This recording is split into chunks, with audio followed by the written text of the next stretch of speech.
If you or someone you know is a victim to your own self-sabotage in relationships, which could look like creating distance or setting boundaries in a way that actually increases the burden on you and or the other party, then here's a message about how not everything needs to be a lost cause, especially when it's for the sake of temporary justice. Some people are so stubborn and will go to their deathbeds having not learned their lessons and remaining ignorant to their own flaws and built walls that is the very source of their regret and lack of love in their life. This very same thing leaves the people around them with no choice but to create distance at some point. If you are that person or the other in this equation, which is the one who created the distance, then I'm sure you would have wondered at some point, was this all necessary? Was it ideal?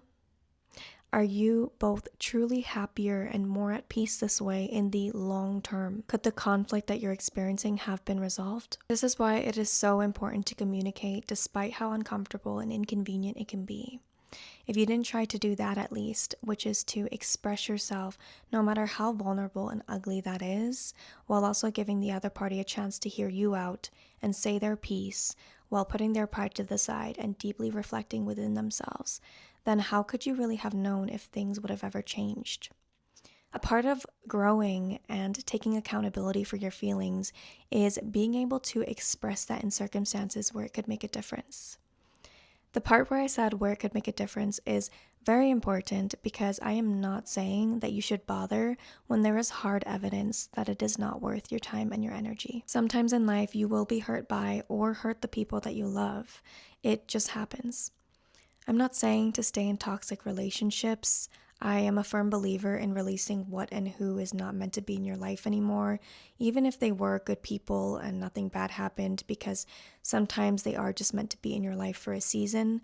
So having the courage to facilitate the end of something when you know it's right is very important.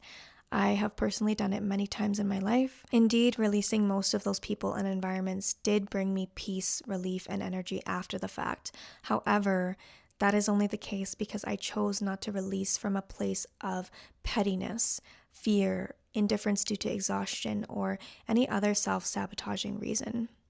And I'm not even saying that when you do make the decision to leave something behind for the right reasons, it'll always feel good. It'll probably feel very crappy actually, at least until it doesn't. But underneath all of that crappiness is secure integrity, which is the difference. My past decisions to no longer engage with someone or someplace was made because it became physically, emotionally, and intuitively clear to me that they were no longer a right fit in my life and perhaps I to theirs. That to me is true clarity. So ask yourself, what are my whys?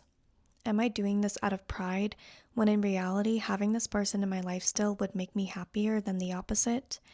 And no, I don't mean illusory happiness. I mean true, sustainable contentment. If there has been integrity in your relationship up until this point, up until this hiccup, then you owe it to the connection to show up, to be raw, and to lay your feelings and thoughts out on the table, as well as to give them the chance to do the same. If once you've done that, they don't meet you halfway, then of course that is really disappointing, and that probably is your sign at that point to walk away, whether it be temporarily or for good. But at least you know that you tried. And I mean truly tried, not like doing the bare minimum and then telling yourself that you did everything that you could. For the chance of resolution and collaboration, you really ought to consciously lower your defenses. I've witnessed many people who would rather not go through this process because they either can't or won't figure their stuff out, other people aside. So they just lack the capacity. Although when that's the case, you can usually observe signs of that leading up to the point of the end. That or they fear rejection and how that rejection would make them feel or look. So I don't want to feel pathetic or look stupid or be a fool. Those are all valid human concerns, but it is all coming from the ego. I'm not saying that all ego is bad ego. I do believe that we all need a little bit of ego to get by in life because it is like the equivalence to having survival instincts. However, operating primarily from that space will likely block you from experiencing immense joy, and that you have to understand, because the inevitable truth is that regardless, you are going to experience pain, hurt, and disappointment. It'll just be for different reasons. So, the best I can suggest you do is to accept that it's a part of life and to trust in the resources you have within yourself, within your mind, your body, and your soul, and maybe your external environment. You might have external support as well to navigate your way through that, to learn from it, and to overcome it when it does occur. Avoiding pain isn't going to prevent you from hurting, it might just delay it at most. Because in one scenario, you're hurt by this person's reaction or lack of it. And in the other scenario, you're hurt because you didn't give the situation the best that it deserved and you're left wondering what could have been.